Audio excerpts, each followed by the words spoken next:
Hay 5 cosas que podemos aprender de José Rizal en general. Yo tengo una lista aquí, pero yo considero que hay más cosas que podemos aprender de él. Y aquí os voy a explicar en español, en filipino, ¿vale? Primero, hablar incluso cuando es peligroso.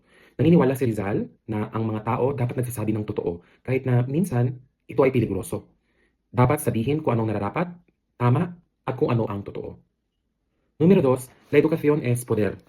Rizal creía que la educación era el camino hacia la libertad, no las armas, no la violencia. Si Rizal naniniwala siya na tayo daw bilang isang mamamayan, naniniwala siya na ang edukasyon, education, ay magdudulot ng mabuti para sa atin at ito daw ang magbubunga sa atin sa pagkakaroon ng libertad o ang tinatawag natin na kalayaan.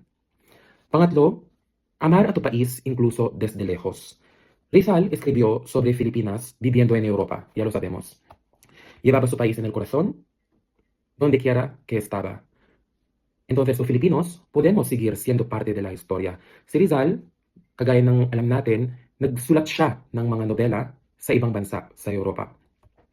At dito, kahit naninirahan na siya, nasa puso niya pa rin ang Pilipinas. At ganyan din bilang isang mga Pilipino, pwede natin gawin itong paraan upang ibalik din natin sa ating bansa kung ano man ang naitulong sa atin ito. Kung ano man yung mga kabutihan at mga bagay na nalaman natin o nalalaman pa at may bahagi ito sa ibang mga tao. So naniniwala siya na sa kanyang mga nobela, may ipapahayag niya ang kanyang damdamin sa mga Pilipino at gayon pa man magbigay ng impormasyon sa kanyang nalalaman. Pang-apat, cuestionar la autoridad. En Noli, los que obedecen son los que más sufren. Rizal nos enseña, ¿es justo? ¿Es correcto? Si Rizal naniniwala siya na lagi dapat natin kine-question ang otoridad. Tama ba ito? Ito ba ay naaangkop? Ito ba ay husto? Meron bang hustisya dito? Tama ba? Hindi lahat ng mga bagay na nakikita natin, naririnig at nababasa ay papaniwalaan na lang natin.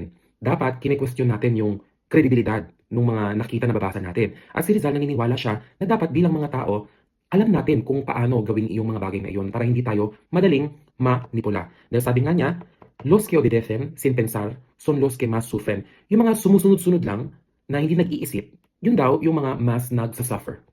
At panglima, elegir la dignidad antes que la comunidad.